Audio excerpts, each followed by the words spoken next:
એસો પંચણ મુકારો સબ પાવપણાસણો મંગલાણં ચ સવ્યેસિં પરમં ભવૈ મંગલમ. મંગલમ શ્રીમદર્હંતો મંગલમ જીનશાસનમ મંગલમ સકલ સંઘો મંગલમ પૂજકામિ. કૃતાપરાધેપી જને કૃપામંથરતારયો ઈષદ્બાષ્પાર્દ્રયોર્ભદ્રમ શ્રીવીરજિનનેત્રયો કમળે ધરણેન્દ્રે ચ स्वोचितं कर्म कुर्वति प्रभुस्तुल्य मनोवृत्ति पार्श्वनाथ श्रियस्तु वः. ध्यान ध्यान क्रियादि कार्य कुशल प्रद्युम्न जेता गुरु आन्तरलोचनमेकमस्ति सुतरां प्रोद्भासितं यस्य वै. ओङ्कारेण सुसेवितोऽपि सततम् ओङ्कारसेवापर सोऽयं सौम्यमनः सदा विजयते श्रीसिद्धिसूरीश्वर.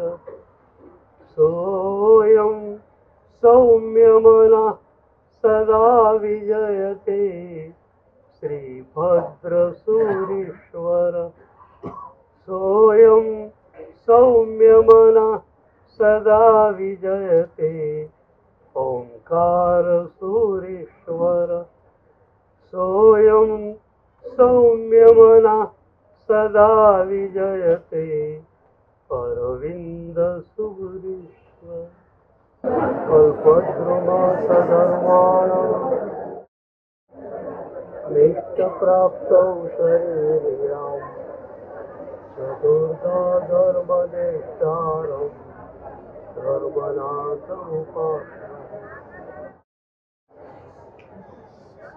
यस्याभिधानं मुनयोऽपि सर्वे गृह्णन्ति भिक्षा भ्रमणस्य काले मिष्टान्नपानं वरपूर्णकामा स गौतमो यच्छतु वञ्चितं.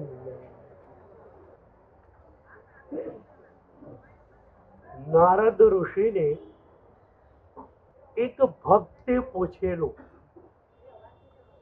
ગુરુદેવ, ભક્તિનું સ્વરૂપ અમને બતાવો ને. એ એવી વ્યક્તિ હતી જેણે ભક્તિનો મહિમા સાંભળેલો પણ ભક્તિનો અનુભવ કર્યો નથી.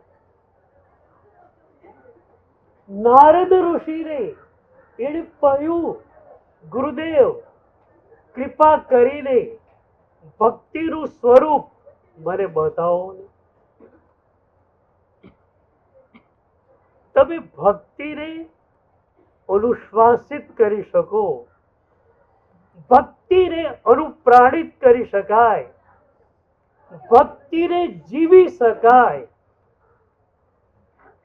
ભક્તિને કઈ રીતે તમે કહી શકો? How can you C it?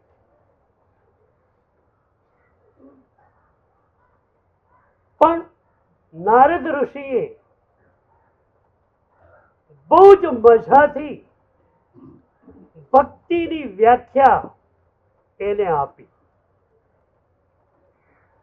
સા ત્વસ્મિન પરમ પ્રેમ રૂપા અમૃત સ્વરૂપાચો. નારદ ઋષિ એને પૂછે છે કે ભાઈ, તે નાનકડા બાળકને ક્યારેક ચાહ્યું છે? તારા ઘરમાં કુંડામાં રહેલા ફૂલને તે ક્યારેક ચાહ્યું છે? પેલું કે હા, પ્રેમનો ચાહતનો મને અનુભવ છે.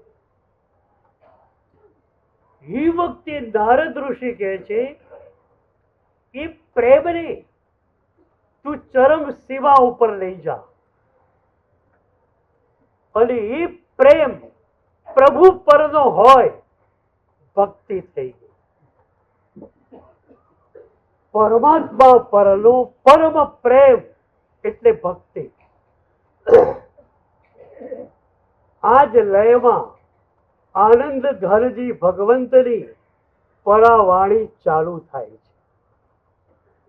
રિષભ જીનેસર પ્રીતમ માહરો રે.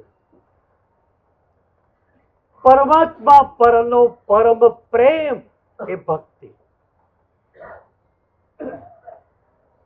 આનંદ ઘનજી ભગવંત નિર્જન જંગલમાં આવેલ એક દેરાસરમાં ગયેલા. સામે પરમાત્મા બિરાજમાન. અંદરથી પરાવાણી શરૂ થઈ.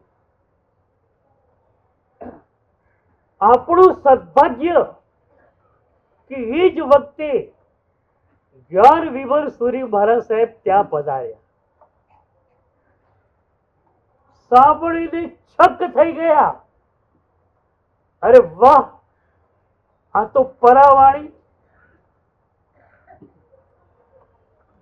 જ્ઞાન વિમલ સુરી મહારાજે એ સ્તવનોને નોટ ડાઉન કર્યા અને એટલે એ સ્તવનો આપણા સુધી આવ્યા છે. પરાવાણી જ્યાં માત્ર ડિવાઇન ટચ છે, હ્યુમન ટચ નથી. કૃતિકાર મહાત્મા પોતાના વ્યક્તિત્વને પ્રભુમાં ઓગાળી દે છે અને એ વખતે જે શબ્દો નીકળે છે એ કૃતિકાર મહાત્માના નથી હોતા, એ પરમ અસ્તિત્વના શબ્દો હોય છે. આપણે કહીએ આનંદ ઘનજી ભગવંતના સ્તવનો. આનંદ ઘનજી ભગવંતને પૂછીએ તો એ કહેશે, આમાં મારું કૃતિત્વ બિલકુલ નથી. પરમ અસ્તિત્વે ઉચ્ચારેલા આ શબ્દો છે. મજાની વાત હવે ખુલે છે. જ્ઞાન વિમલ સુરી મહારાજ સાહેબની ઈચ્છા થઈ. સ્તવનો તો લખાઈ ગયા. સ્તવનોનો અર્થ સામાન્ય વ્યક્તિને પલ્લે પડે એવો નથી. એટલે ગુજરાતી ભાષામાં એના પર વિવેચન લખવાનો વિચાર જ્ઞાન વિમલ સુરી મહારાજને આવ્યો. એમણે શરૂઆત કરી. જ્ઞાન વિમલ સુરી મહારાજ બહુ જ મોટા ગજાના ભક્તિ યોગાચાર્ય. એક સ્તવન પર વિવેચન લખાયું પણ એમને લાગ્યું કે આ ચાલી શકે નહીં. હ્યુમન ટચ હતો, ડિવાઇન ટચ આવ્યો નહોતો. એમને ખ્યાલ આવી ગયો શું ખૂટે છે. સુરતમાં સાહેબ બિરાજમાન હતા. 6 મહિના સુધી સૂરજ મંડળ પાર્શ્વનાથ ભગવાનના ભોયરામાં એમણે ધ્યાન કર્યું છે. પેન મૂકી દીધી બાજુમાં, પુસ્તક બાજુમાં મૂકી દીધું. 6 મહિના સુધી પ્રભુના ધ્યાનમાં ગયા. કહો કે ઓગળી ગયા, પીગળી ગયા. 11 વર્ષ મહારાજ ન રહ્યા. પછી કોણ લખે? પ્રભુ લખે. યશો વિજય હોય તો યશો વિજયને બોલવાનો સવાલ રહે, પણ યશો વિજય નામની સંગઠના જ ન હોય તો મજા જ મજા ને.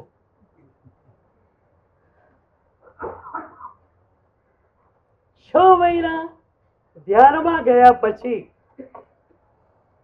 એમણે પેન હાથમાં લીધી અને પરમ અસ્તિત્વે એ સ્તવનો પરનો અર્થ લખાવરા.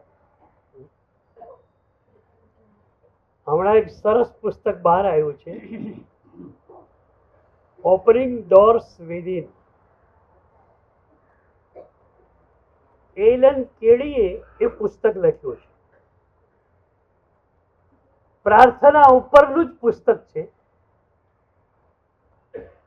કુંદનિકા કાપડિયાએ ગુજરાતીમાં એનો અનુવાદ કર્યો, ઉઘડતા દ્વાર અંતરના. તો ઓપનિંગ ડોર્સ વિધિન એ પુસ્તક તો મજાનું છે, પણ એની પ્રસ્તાવના, એની પ્રિફેસ ઓર મજાની છે. પ્રિફેસમાં લેખિકા લખે છે કે આ પુસ્તક મેં નથી લખ્યું. એ લેખિકા હતા. ઘણા પુસ્તકો એમણે લખેલા, પણ એ કહે છે કે આ પુસ્તક મેં લખ્યું નથી. લેખિકા તરીકે ઇઝરાયલના પ્રવાસે ગયેલા. એક દેશના પ્રવાસે જાય એટલે એક પુસ્તક લખી નાખે. ઇઝરાયલમાં એક વસાહત છે જેને કિબુત્સ કહે છે. એ વસાહતના લોકો બિલકુલ પ્રાકૃતિક જીવન જીવે છે. ન ઇલેક્ટ્રિસિટી, ન કોઈ બીજા સાધનો. તો એ વસાહતની મુલાકાતે લેખિકા ગયેલા. પહેલી જ રાત 9 વાગેલા. ત્યાં તો અંધારું, ઇલેક્ટ્રિસિટી છે નહીં, ફાનસ પણ નથી. રાત પડે ને લોકો સુઈ જાય. રાતના 9 વાગ્યા અને ઈશ્વરીય સંદેશ ઉપરથી ઉતરવા લાગ્યું.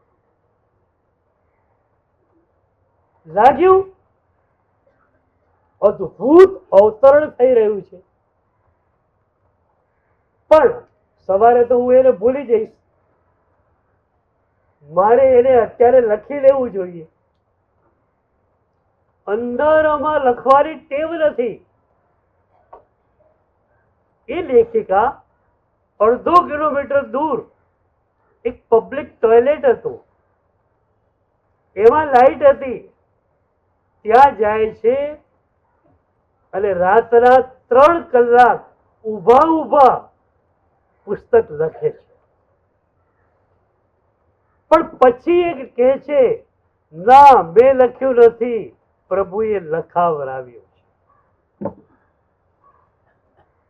તો આપણે આજથી આનંદ ઘરજી ભગવંતમાં ડૂબવું છે. પણ ડૂબવાની એક મજાની રીત છે.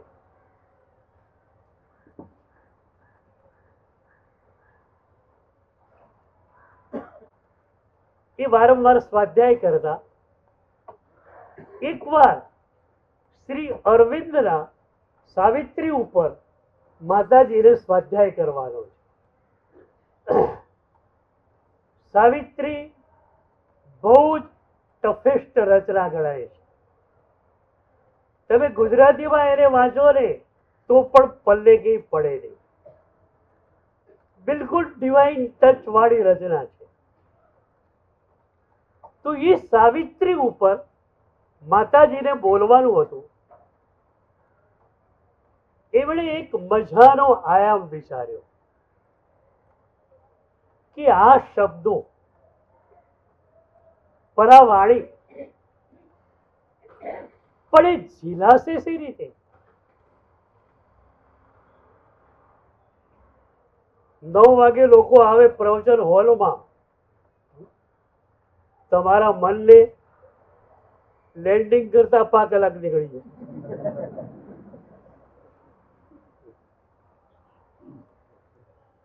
માતાજીએ એક સરસ વિચાર રજૂ કર્યો. એમણે કહ્યું, આવતીકાલથી સાવિત્રી ઉપર સ્વાધ્યાય શરૂ થશે. આમ સ્વાધ્યાય કલાકનો કરતા, પણ એમણે કહ્યું આવતીકાલથી માત્ર અડધો કલાકનો સ્વાધ્યાય. રોજ તમે 9 વાગે આવો છો, એ જ રીતે 9 વાગે તમારે આવી જવાનું. 9 વાગે ઓડિટોરિયમના દરવાજા બંધ થઈ જશે. હું પણ 9 વાગે આવી જઈશ. માતાજીએ કહ્યું 9 થી 9:30 આપણે બધા જ ધ્યાનમાં જતા રહે. તમે પણ ધ્યાનમાં, હું પણ ધ્યાનમાં, અને એ ધ્યાનની પૃષ્ઠભૂમિકા ઉપર સાવિત્રીને આપણે વાંચીશું. શ્રોતાઓ બધા એવા હતા જે ભીતર ઉતરેલા હતા અને જેમને વધારે ભીતર ઉતરવું હતું. 9 વાગે ઓડિટોરિયમ ખીચોખીચ, દરવાજા બંધ થઈ ગયા. 9 થી 9:30 પૂરું ઓડિટોરિયમ ધ્યાનમાં. એક શબ્દનો અવાજ ન આવે, નિશબ્દ શાંતિ. 9:31 માતાજીએ આંખ ખોલી. ખુરશી પર બેઠેલા, ટેબલ પર સાવિત્રીનું પુસ્તક. એમ જ પુસ્તક ખોલે છે અને ડાબા હાથના પાના પર જે પહેલો પેરેગ્રાફ આવે છે એને વાંચે છે. અને એ પહેલા પેરેગ્રાફ ઉપર 30 મિનિટ પ્રવચન આપે છે. આ વિચાર એટલા માટે એમણે કર્યો કે એમની પોતાની બુદ્ધિનું પણ ઇન્ટરપ્શન ત્યાં કડે ન આવે. પોતાને પણ ખ્યાલ નથી કે પોતે શું બોલવાના છે, કયા પેરેગ્રાફ પર બોલવાના છે. એમ જ પાનું ઉથલાવ્યું, પહેલો પેરેગ્રાફ વાંચ્યો, એના ઉપર 30 મિનિટ વાંચ્યું. એ પુસ્તકો સંગ્રહિત થયેલા છે, છપાયેલા છે, મેં વાંચ્યા છે, અબાઉટ સાવિત્રી. પણ એ વાંચતા પણ લાગે કે સાવિત્રીમાં તો ડિવાઇન ટચ હતો જ, માતાજીના એ પુસ્તકોમાં પણ ડિવાઇન ટચ છે. અને એ ડિવાઇન ટચ ધ્યાનને કારણે આવ્યો છે. રાણકપુર તીર્થમાં મારી વાચના હતી ત્યારે મેં આ અભિગમ પસંદ કરેલો.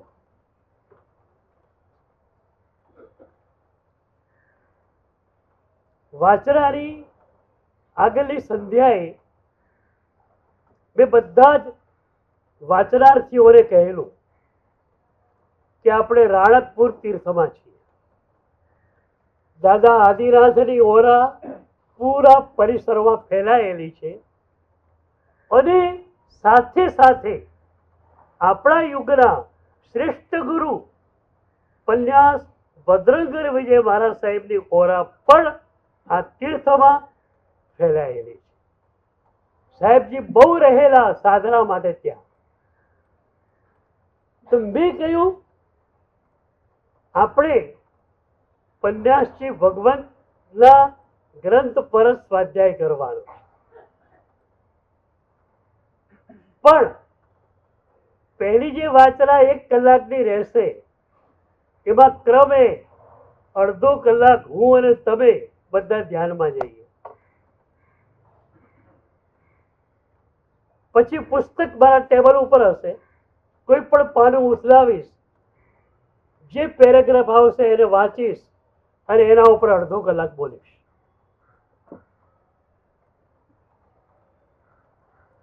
અને ત્યાં તો મેં થોડો અભિગમ વિસ્તારેલો કે વાચના પૂરી થયા પછી પણ 15 થી 20 મિનિટ હું પણ બેસીશ, તમારે પણ બેસી જવા.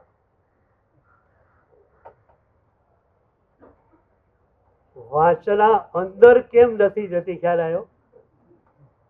હવે તો વાચના પૂરી થઈ, અમારા ઉદ્ઘોષક રમેશભાઈ ઉભા થાય એ પહેલા તો બધાના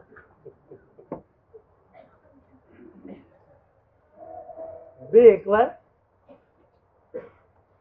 પારીતાણાની વાચનામાં એક સરસ વાત કરી. મેં કહ્યું ધન્નામોરી અને શાલિભદ્ર મુનિ વૈવારગીરીની ગુફામાં રહેતા, પણ પ્રભુનું સ્વભાવ સરળ રાજગૃહમાં હોય ત્યારે બંને મુનિઓ અચૂક પ્રભુના સ્વભાવ સરળમાં આવે. પ્રભુને પીએ, તમે સાંભળવા આવ્યા છો. યશો વિજયને બોલવું નથી, આનંદ ઘરજી અહીં બિરાજમાન છે અને એમના પ્યારા શબ્દોમાં મારે પણ ડૂબવું છે, તમારે પણ ડૂબવું છે. તો ધન્નામુનિ અને શાલિભદ્ર મુનિ પ્રભુના શબ્દોમાં ડૂબી જતા પ્રભુની દેશના પૂરી થાય પછી બંને મુનિ વૈવારગીરીની ગુફા તરફ જવા માટે નીકળે. એ વખતે દેશના પૂરી થયેલી હોય, હજારો લોકોની આંખો એ બંને મુનિ ઉપર હોય. જે લોકો ઓળખતા હોય એમને ખ્યાલ હોય, આગળ જાય ધન્નામુનિ, પાછળ જાય શાલિભદ્ર મુનિ. કોઈને ખ્યાલ નથી, એ પૂછે છે બીજાને, આમાં બેમાં ધન્નામુનિ ગયા, શાલિભદ્ર મુનિ ગયા. હજારો આંગળીઓ એ બાજુ તકાઈ રહી છે. આગળ ચાલે ધન્નામુનિ, પાછળ ચાલે શાલિભદ્ર મુનિ. પણ આ બધાથી બેખબર બંને મુનિવરો ઈર્યા સમિતિનું પાલન કરતા ગુફામાં આવે, ઈર્યા વૈયા કરીને બેસે. પછી શું કરે? તમારે આજે શું કરવાનું છે એની વાત કરવી. એ પછી શું કરે? પ્રભુએ થિયોરિકલ ફોર્મમાં દેશનામાં જે ફરમાવ્યું છે એને પ્રેક્ટિકલ ફોર્મમાં કેમ ફેરવવું એનું ચિંતન શરૂ કરે. પ્રભુએ આજે આ કહેલું તો એને મારે મારા જીવનમાં પ્રેક્ટિકલ ફોર્મમાં કઈ રીતે ફેરવવું. તો પારીતાણામાં શિબિરાર્થીઓ હતા. મેં કહ્યું વાચના પૂરી થાય એટલે ધ્યાનમાં જતા રહો. એ પછી પણ તમારી રૂમમાં જાઓ ત્યારે તમારી રૂમ વૈવારગીરીની ગુફા બની જવી જોઈએ. તમારો ઉપાસ રહે વૈવારગીરીની ગુફા. બરોબર?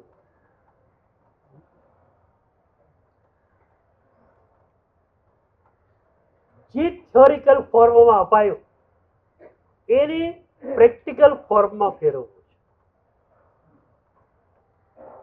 તો સૌથી પહેલી મજાની ઉદ્ઘોષણા ઋષભજીરે સર પ્રીતમ માહરો.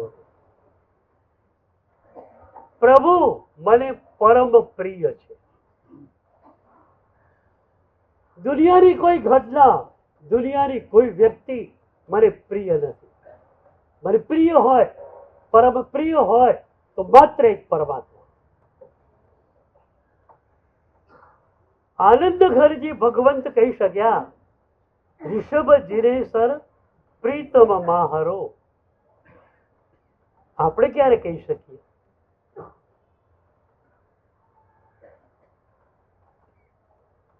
પ્રભુને પરમ પ્રિય બનાવવા છે.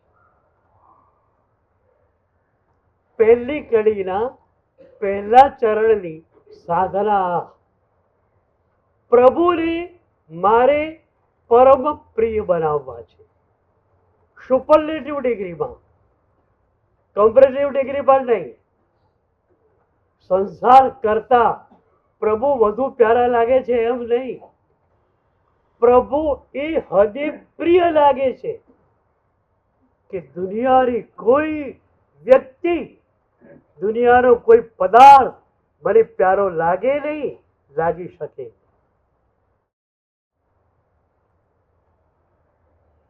પ્રભુને પરમ પ્રિય બનાવવા છે. બરોબર? એ અઘરું પણ છે, સહેલું પણ છે.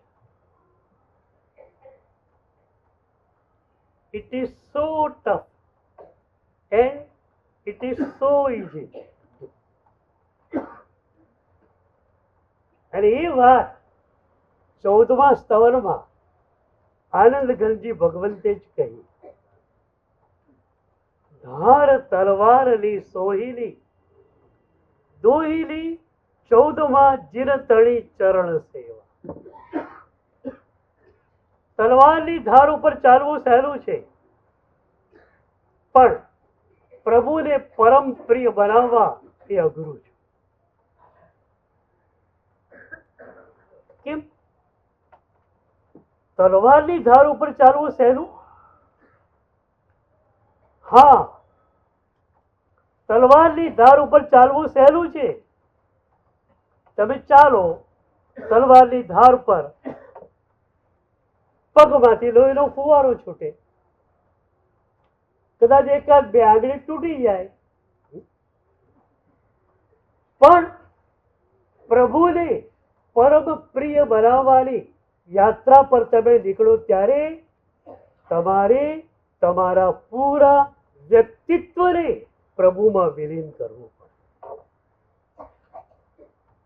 પેલામાં માત્ર આંગળી ઉડે છે, આમાં તમે પૂરેપૂરા ઉડો છો. તમે નથી, તમારું હું નથી, તો પ્રભુ પરમ પ્રિય.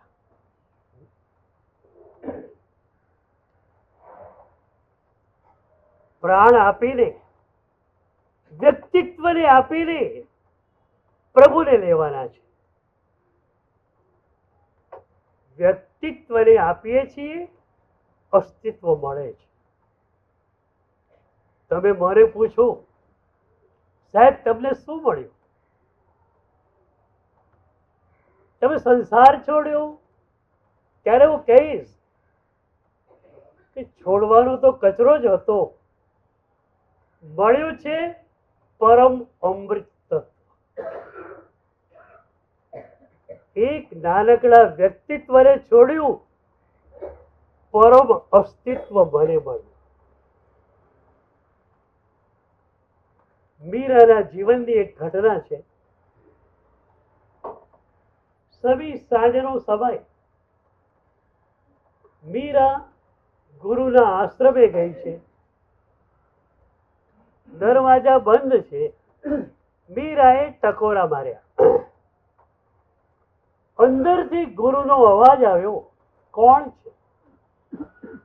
મીરાએ કહ્યું, હું મીરા, પ્રભુના ચરણોની દાસી. તમને લાગે કેટલી તો સરસ રીતે મીરાએ પોતાની જાતને ઇન્ટ્રોડ્યુસ કરેલી. હું મીરા, પ્રભુના ચરણોની દાસી. દ્વાર ખુલ્યું, મીરા અંદર ગઈ, ગુરુના ચરણો પર સાષ્ટાંગ દંડવત થઈને લેટી. એ વખતે ગુરુએ પૂછ્યું કે મીરા બેટા, તે હમણાં કહ્યું હું મીરા, પ્રભુના ચરણોની દાસી. મારે તને પૂછવું છે કે આ બે સાથે કઈ રીતે હોઈ શકે? તું મીરા પણ હોય, પ્રભુના ચરણોની દાસી પણ હોય, બેઉ સાથે કેમ બની શકે? મીરાને ખ્યાલ નહીં આવ્યો કે સદગુરુ શું કહેવા માંગે છે. એને કહ્યું, ગુરુદેવ મને ખ્યાલ નહીં આવ્યો. ત્યારે ગુરુ કહે છે, પ્રભુના ચરણોની દાસી બનવું એટલે શું? જીવનના બુંદને પરમ ચેતનાના સમુદ્રમાં વિલીન કરી દેવું, વિક્ષેપ કરી દેવું, એનું નામ પ્રભુના ચરણોનું દાસીપણું. વરસાદનું એક બિંદુ હવામાં તરતું હોય, એ રેત પર પડે તો શું થાય? શોષાઈ જાય, ચૂસાઈ જાય, ખતમ થઈ જાય. પણ દરિયા પર પડે તો એને શાશ્વતીનો લય મળી ગયો, એ અમર થઈ ગયો. પણ બે ઘટના સાથે ઘટે. એ બિંદુએ અમરત્વને પ્રાપ્ત કર્યું, શાશ્વતીના લયને પ્રાપ્ત કર્યો, બરોબર. પણ એની સાથે પોતાની આઈડેન્ટિટીને એને ગુમાવી દીધી. કોઈ કે પેલું બિંદુ હમણાં દરિયામાં પડ્યું, એને બહાર લાવો હતું. કઈ રીતે લાવો? ગયું. એ આઈડેન્ટિટી લેસ થઈ ગયું. તો ગુરુ કહે છે, તું પ્રભુના ચરણોની દાસી હોય તો મીરા તરીકે ક્યાંથી બહાર રહી શકે? You are the nameless experience. You are the identityless experience. You are the bodiless experience. You are the mindless experience.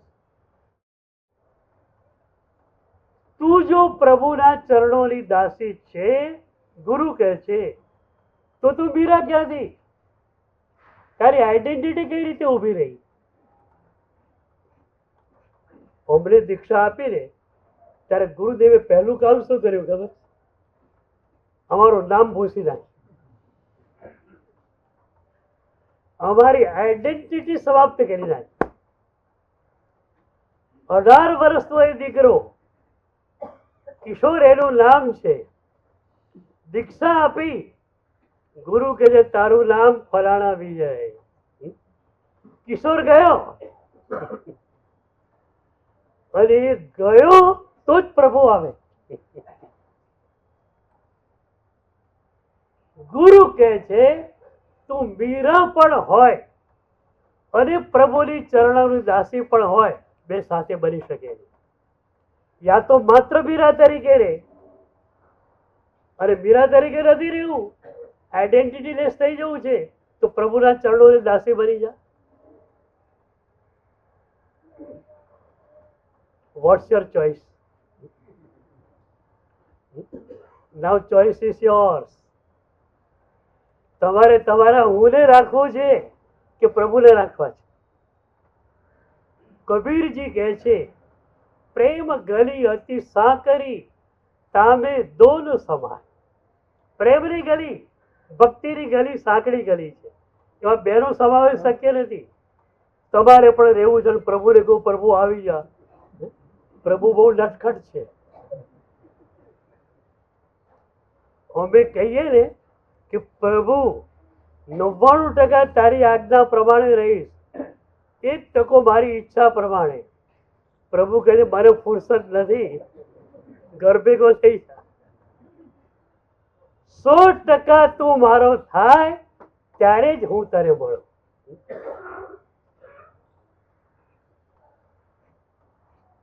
મીરાને આ વાત એટલી તો અપીલિંગ લાગી. એ જ ક્ષણે મીરાએ નક્કી કર્યું, મીરા કેન્દ્રમાંથી હટી રહી છે, પ્રભુ કેન્દ્રમાં આવી રહ્યા છે.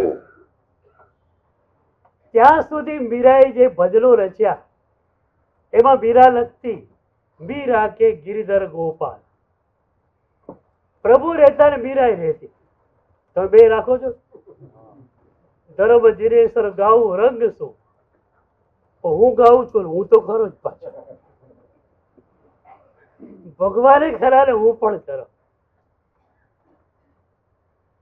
પ્રભુને જો પરમ પ્રિય બનાવવા હશે તો તમારે તમારા હુંના છોતરા અને ગોટલા કાઢી નાખવા પડશે।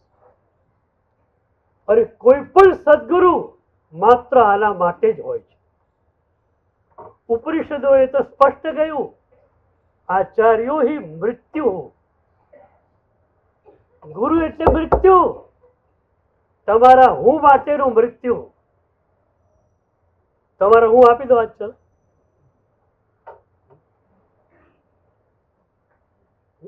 આવી ગ્રાન્ડ એક્સચેન્જ ઓફર ક્યાંય જોઈ? તમારું ગંદુ હું તમે મને આપી દો, હું પ્રભુ તમને આપું। બોલ,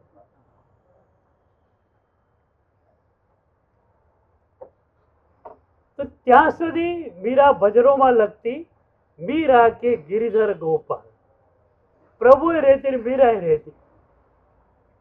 પણ ગુરુદેવ મળ્યા અને ગુરુએ આ વાત સમજાવી।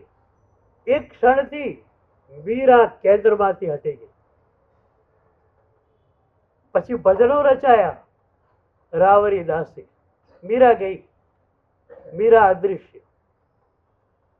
અને આજનું સૂત્ર આટલું જ છે, તમારું હું અદૃશ્ય, પ્રભુ હાજર।